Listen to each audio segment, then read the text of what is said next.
От ще цікаво, якщо ми заговорили про те, що на яких словах він говорив.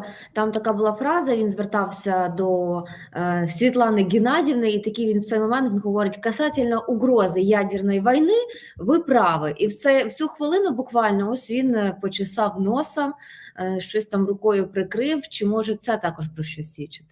Дивіться, він не просто почесав носа, він його нібито, так знаєте, як зупинив. Я зараз поясню. Ніс взагалі відповідає, якщо ми говоримо з точки зору фізіогноміки, це аналітика винюхування, витягування інформації. Ну, якщо ми пам'ятаємо, що ми з тваринного світу все ж таки вийшли, і якщо ми згадаємо будь-яку тварину, вона носом винюхує якусь інформацію. Тому кожного разу, якщо ми дивимося в контексті, чого людина говорить, а він говорив в контексті ядерної війни, і вона йому задала питання, чи буде дійсно ядерна війна. І він в цей момент, що він робить? Йому потрібно щось відповісти, витягнути якусь інформацію і зупинити в тому себе, щоб не сказати зайвого. Тому він робить такий рух, він нібито чухає, але витягує інформацію з мозку. Ну, це такий несвідомий рух. Шукає, що відповісти, якщо ми так перекладемо. Потім зупиняє себе і покашлює.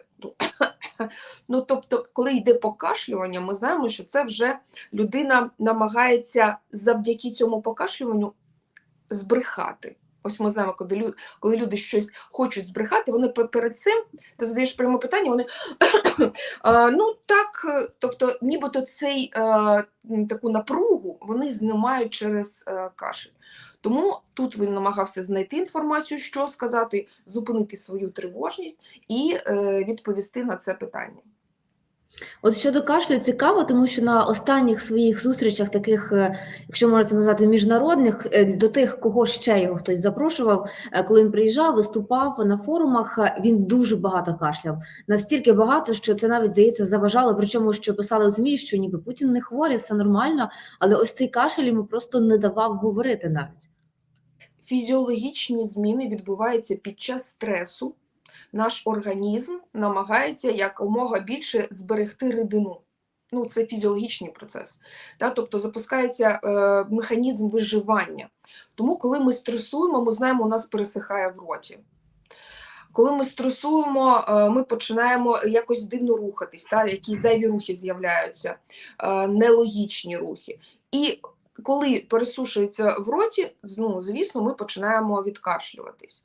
Тому навіть говорять фізіогномісти, коли ви знаходитесь на переговорах, і ми бачимо, це дійсно важливі переговори, і людина починає багато пити води, багато кашляти, це говорить про те, що вона стресує.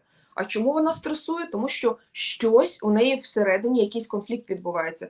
Не може знайти відповідь, боїться, переживає. Тобто щось відбувається, що заганяє людину в стрес.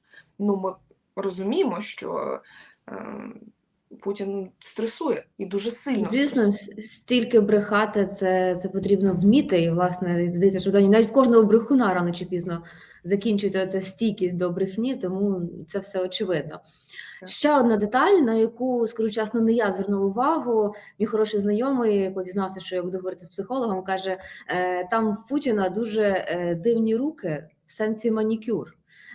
Нігті дуже якісь жіночі. От мені цікаво, такий от момент особистий. Ну це ж точно не про те, що він забув зробити манікюр, тому що людина такої посади, такого статусу точно слідкує за собою. Про що це може свідчити? От дивіться, ми тут, звісно, можемо фантазувати. Якщо видвігати, скажімо так, гіпотези, ну, перше, ми знаємо, що він дуже сильно ховається і що він не довіряє нікому і навіть збирає весь свій біологічний матеріал, щоб ніде його не залишати.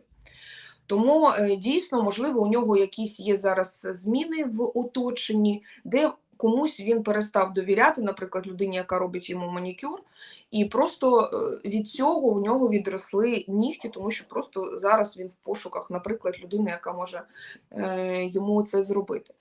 Це одна з гіпотез. Друга гіпотеза може бути, що ось цей, знаєте, тваринний інстинкт все рівно у нас існує, та? І якщо ми нібито відрощуємо такі нігті, пазури, та ми можемо нібито захищатись. Це теж такий підсвідомий момент, який може бути, що я відростив для того, щоб показати свої кігті. Але ж це теж може бути гіпотеза. До того, що це жіночий манікюр, ну я не знаю, я б так не казала, просто зараз, можливо, просто всі чоловіки доглядають за собою, йому подобається саме такий зараз манікюр. Ось, тому тут можемо, знаєте, фантазувати як завгодно, але не завжди якісь такі деталі можуть про щось говорити в плані, в контексті політики. Це можливо бути якісь особисті речі.